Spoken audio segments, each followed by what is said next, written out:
जय सिया राम। मैं ज्योति झा आप सभी का सनातन रहस्य में स्वागत करती हूँ। आशा करती हूँ आप सभी सनातनी का भरपूर सहयोग प्राप्त होगा। आप सभी से अनुरोध है कि भक्ति में लीन होने से पहले एक लाइक जरूर कर दें। कार्तिक मास महात्म्य कथा का 27वां अध्याय।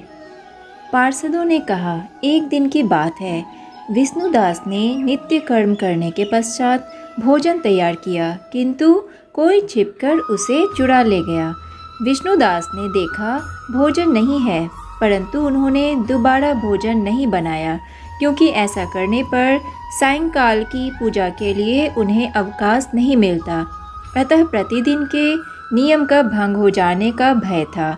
दूसरे दिन पुनः उसी समय पर भोजन बनाकर वे ज्यों ही भगवान विष्णु को भोग अर्पण करने के लिए गए, त्यों ही किसी ने आकर फिर सारा भोजन हड़प लिया।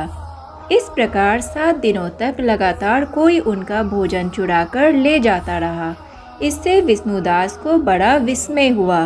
वे मन ही मन इस प्रकार विचार करने लगे, अहो, कौन प्रतिदिन आकर मेरी रसोई चुरा ले जाता है। यदि दोबारा रसोई बनाकर भोजन करता हूँ तो सायंकाल की पूजा छूट जाती है। यदि रसोई बनाकर तुरंत ही भोजन कर लेना उचित हो तो मुझसे यह ना होगा, क्योंकि भगवान विष्णु को सब कुछ अर्पण किए बिना कोई भी वैष्णव भोजन नहीं करता। आज उपवास करते मुझे 7 दिन हो गए। इस प्रकार मैं व्रत में कब तक स्थिर रह सकता हूँ। अच्छा, आज मैं रसोई की भली भांति रक्षा करूँगा। ऐसा निश्चय करके भोजन बनाने के पश्चात वे वहीं कहीं छिपकर खड़े हो गए। इतने में ही उन्हें एक चांडाल दिखाई दिया, जो रसोई का अन्न हड़ कर जाने के लिए तैयार खड़ा था। भूख के मारे उसका सारा शरीर दुर्बल हो गया था। मुख पर दीनता छा रही थी। शरीर में हाड़ और चाम के सिवा कुछ शेष नहीं बचा था। उसे देखकर श्रेष्ठ ब्राह्मण विष्णुदास का हृदय करुणा से भर आया। उन्होंने भोजन चुराने वाले चांडाल की ओर देखकर कहा, भैया जरा ठहरो ठहरो, क्यों रूखा सूखा खाते हो, यह घी तो ले लो।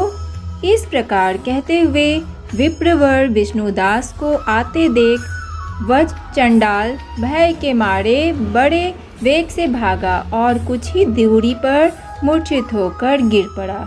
चांडाल को भयभीत और मूर्छित देखकर द्विज श्रेष्ठ विष्णुदास बड़े वेग से उसके समीप आए और दयावश अपने वस्त्र के छोर से उसको हवा करने लगे। तदंतर जब वह उठकर खड़ा हुआ, तब विष्णुदास ने देखा वह चांडाल नहीं है, बल्कि साक्षात नारायण ही शंख चक्र और गदा धारण किए सामने उपस्थित हैं। अपने प्रभु को प्रत्यक्ष देखकर विष्णुदास सात्विक भावों के वशीभूत हो गए। वे स्तुति और नमस्कार करने में भी समर्थ ना हो सके। तब भगवान ने सात्विक व्रत का पालन करने वाले अपने भक्त विष्णुदास को छाती से लगा लिया और उन्हें अपने जैसा रूप देकर वैकुंठ धाम को ले चले। उस समय यज्ञ में दीक्षित हुए राजा चोल ने देखा विष्णुदास एक श्रेष्ठ विमान पर बैठकर भगवान विष्णु के समीप जा रहे हैं। विष्णुदास को वैकुंठ धाम में जाते देख राजा ने शीघ्र ही अपने गुरु महर्षि मृदुल को बुलाया और इस प्रकार कहना आरंभ किया, जिसके साथ स्पर्धा करके मैंने इस यज्ञ दान आदि कर्म का अनुष्ठान किया है, वह ब्राह्मण आज भगवान विष्णु का रूप धारण करके मुझसे पहले ही वैकुंठ धाम को जा रहा है।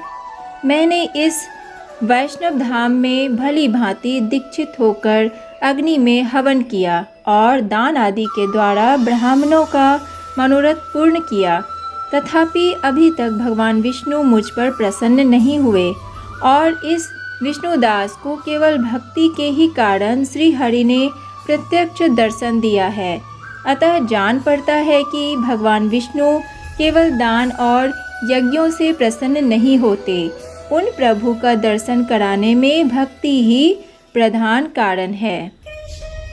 दोनों पार्षदों ने कहा। इस प्रकार कहकर राजा ने अपने भांजे को राज सिंहासन पर अभिषिक्त कर दिया। वे बचपन से ही यज्ञ की दीक्षा लेकर उसी में संलग्न रहते थे, इसलिए उन्हें कोई पुत्र नहीं हुआ था। यही कारण है कि उस देश में अब तक भांजे ही राज्य के उत्तराधिकारी होते हैं। भांजे को राज्य देकर राजा यज्ञशाला में गए और यज्ञ कुंड के सामने खड़े होकर भगवान विष्णु को संबोधित करके वे 3 बार उच्च स्वर से निम्नांकित वचन बोले। भगवान विष्णु, आप मुझे मन, वाणी, शरीर और क्रिया द्वारा होने वाली अविचल भक्ति प्रदान कीजिए। इस प्रकार कहकर वे सबके देखते देखते अग्निकुंड में कूद पड़े। बस उसी क्षण भक्त वत्सल भगवान विष्णु अग्निकुंड में प्रकट हो गए।